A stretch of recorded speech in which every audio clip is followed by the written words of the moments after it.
Nah, jadi pos UKK ini sebenarnya tujuannya untuk memperluas jangkauan Yankes dasar. Jadi si puskesmasnya itu bisa ada perpanjangan tangan untuk ke pekerja-pekerja.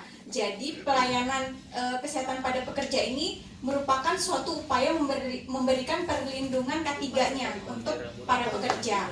Jadi kesehatan pekerja ini perlu penanganan agar terhindar dari penyakit akibat kerja dan kecelakaan kerja.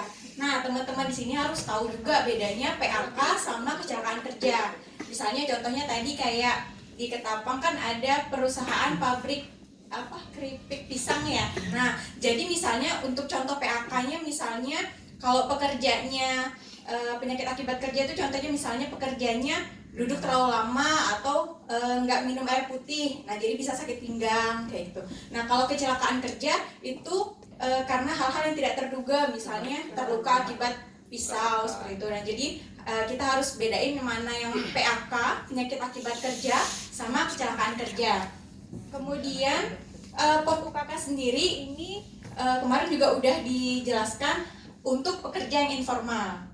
Kemudian pos UKK terintegrasi, jadi yang namanya terintegrasi berarti melibatkan dari seluruh program yang ada di puskesmas. Jadi melibatkan lintas program seperti untuk dari PTM-nya, penyakit menular, penyakit tidak menular, Kesling, Keswa, Kesorga, PHBS, Gizi, dan lain-lain. Jadi penyelenggaraannya itu harus terpadu, rutin, dan periodik. Kemudian untuk dari kader pos UKK-nya sendiri, nah kadernya itu bisa dari pekerjanya itu sendiri, kemudian bisa dari petugas posyandu, petugas posbindu, atau petugas pos kesehatan lainnya. Kemudian bisa juga dari tenaga sukarela yang memang ingin menjadi kader pos UKK itu. Kemudian kegiatan dari pos UKK ini sendiri sebenarnya sama kayak puskesmas, jadi sama kayak pos-pos posyandu itu posbindu. Jadi dia itu kegiatannya promotif, preventif, kuratif, dan rehabilitatif sederhana. Loh katanya pos UKK nggak boleh ngasih obat, kok ada kegiatan kuratif sama rehabilitatif? Nah jadi sifatnya kuratif sama rehabilitatifnya ini sifatnya sederhana. Jadi misalnya kalau kuratifnya itu dia misalnya petugasnya tadi terluka, nah bisa dilakukan kegiatan P3K-nya, jadi membalut luka, membersihkan luka, membalut luka seperti itu. Nah kemudian dari sistem rujukannya, nah jadi untuk sistem rujukannya, jadi penyakit-penyakit yang tidak bisa ditangani di pos UKK-nya itu harus dirujuk ke vaskes primernya. Jadi untuk syarat-syaratnya biasanya itu penyakit yang sudah ditangani misalnya lebih dari 2 kali kok pasiennya masih ada keluhan gitu kan akibat misalnya penyakit akibat kerja. Nah itu yang harus dirujuk ke vaskes primer. Kemudian lokasi pos UKK, dia harus berada di wilayah kelompok pekerja itu. Kemudian dari pendanaannya sendiri bisa dari APBN, APBD, ataupun iuran para pekerja ataupun dari iuran kadernya itu sendiri.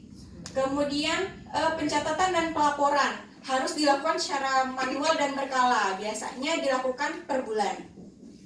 Kemudian, nah jadi setelah ada kegiatan ini berarti kan harus dibina terus dong. Nah pembinaannya itu terkait dari lintas program ataupun lintas sektoralnya. Nah untuk dari yang programnya itu sendiri berarti tenaga kesehatannya atau kader-kadernya dan tim petugas kesehatannya itu harus dibina terus setiap bulannya. Kemudian untuk dari kelembagaan, misalnya di tingkat kelurahan berarti Pak Lurahnya atau Pak Kadesnya. Nah kalau misalnya di tingkat kecamatan ya Pak Camatnya, kayak gitu.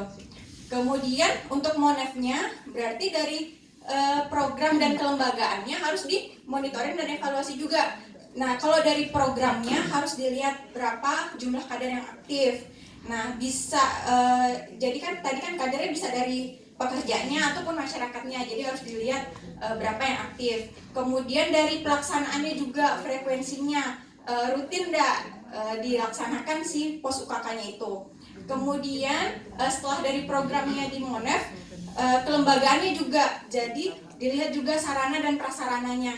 Misalnya sarananya itu berupa tempat untuk pos UKK-nya itu seperti apa. Kemudian juga harus minimal memiliki 1 pos UKK terintegrasi binaan. Yang terakhir jumlah kelompok pekerjanya seperti itu. Nah, jadi untuk Permenkes nomor 100 tahun 2015 hanya itu yang bisa kami review. Mungkin dari teman-teman ada yang ingin bertanya atau menambahkan?